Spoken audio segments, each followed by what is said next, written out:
This is Fluid Condensers by me, Aerik Arkadian. It was published by Crossed Crow in 2026, and yes, that's right, I'm doing a video about my own book.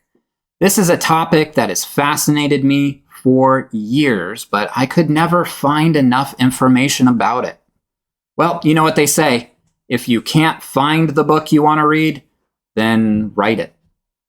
Let me tell you a little bit about what's inside. First of all, oh, hey, that's me. First of all, I want to give a big shout out to Christopher Penczak for writing the foreword. If you want to learn more about him, there are some episodes of M3 for you to watch. But since his work was foundational to my own studies, it was kind of amazing to hear his take on all of this. Anyway, let's move on from here to the table of contents. I'm going to give you a rundown of each chapter. There's 13 in total, but one thing I really wanted to do was to give practical experience rather than just spouting theory for almost 300 pages here. So aside from spells and recipes and magical tools, there's a whole bunch of different exercises you can do. They range from meditations to crafting to preparing simple alchemical concoctions in your kitchen. And I promise you, if you do them, and I mean like don't just read them, actually do them, you will understand this stuff. And if you don't, well then hold me accountable. I'm right here. You know where to find me. So, Chapter 1. What is a fluid condenser? This is exactly what it sounds like. What fluid condensers are, a brief introduction to the foundations of how they work, but also a little bit of info on why you would want to apply this knowledge and what you'll need to get started. Nothing complicated. Pretty much everything I'll ask you to do can be performed in a kitchen, no fancy alchemy equipment necessary, and yet you can still experience the mysteries of alchemy. So pretty cool if you ask me. For those of you that don't know, and although the entire book is kind of dedicated to explaining this, I'll just give you a little highlight. I define fluid condenser as a substance that conducts energy between planes, which is just a fancy way to say that it conducts magic, or it puts the woo in your woo-woo. So Chapter 2, Chapter 3, and Chapter 4 are each dedicated to condensers in a particular state of matter, liquids, solids, and gases. And we'll spend time analyzing how to make several forms of each one.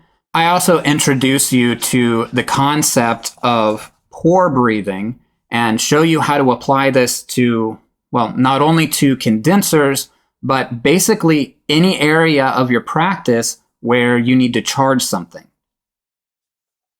Chapter 5 is all about gold. We're going to talk about alchemy later, but to really understand this stuff, you need to understand gold. Why has it always been so valuable to us? Why is it ingrained into so many different myths and stories? We're pretty much obsessed with it. And on a physical level, there's some really good reason for that, aside from the fact that shiny things are pretty. So this starts out in prehistory, works its way through ancient Egypt, touches on currency, and eventually ends with technology. And then we move from gold to the sun, because really, energetically speaking, they're often the same thing. And if you need an explanation for that, it's all right here. Chapter 6 is about shielding. When we create powerful magical things, we need to protect them. So we talk a little bit about sigil making and how to accomplish the creation of wards.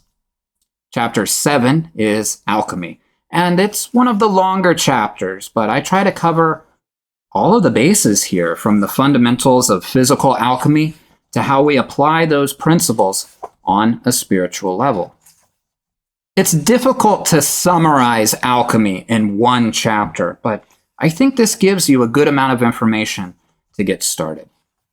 The next chapter, chapter 8, is on the history of fluid condensers from about the last 200 years. This includes notable mentions from many different authors, what they had to say about condensers, and some of the recipes that they would have personally listed and used. So there's a bunch of different perspectives in here. When we get to chapter 9, this is on symbolic condensers. And now we are completely moving beyond the physical realm and into things like symbols, patterns, sounds, and how these things conduct energy. Chapter 10 is advanced techniques. I show you lots of different correspondences and how to capture pretty much any type of magical energy in the form of a fluid condenser. And with some of this stuff, you can really fine-tune the energy. Now, chapter 11 is on tools of magic, which spends a significant amount of time going over how to build and effectively use magic mirrors. And then it talks about other tools like the wand, the bell, the magic lamp, some of which maybe this will be your first time hearing about, or maybe I'll show you how to use them in a new way. Chapter 12 is methods of magic. There are some big concepts in here, like the creation of talismans, poppets, servitors, all of which use fluid condensers, by the way. And it also talks about harnessing the astral senses and making some really fun stuff, like flying ointment, which I stole with permission from Kobe Michael. And at the end of the chapter, there's a bunch of different spells you can do. So if I skip past all of those things and I get to chapter 13, this is all about more recipes. These are things that I wanted to give you, but didn't necessarily fit anywhere else in the book. So there's like 20 additional recipes or something in this chapter for you to just go crazy with.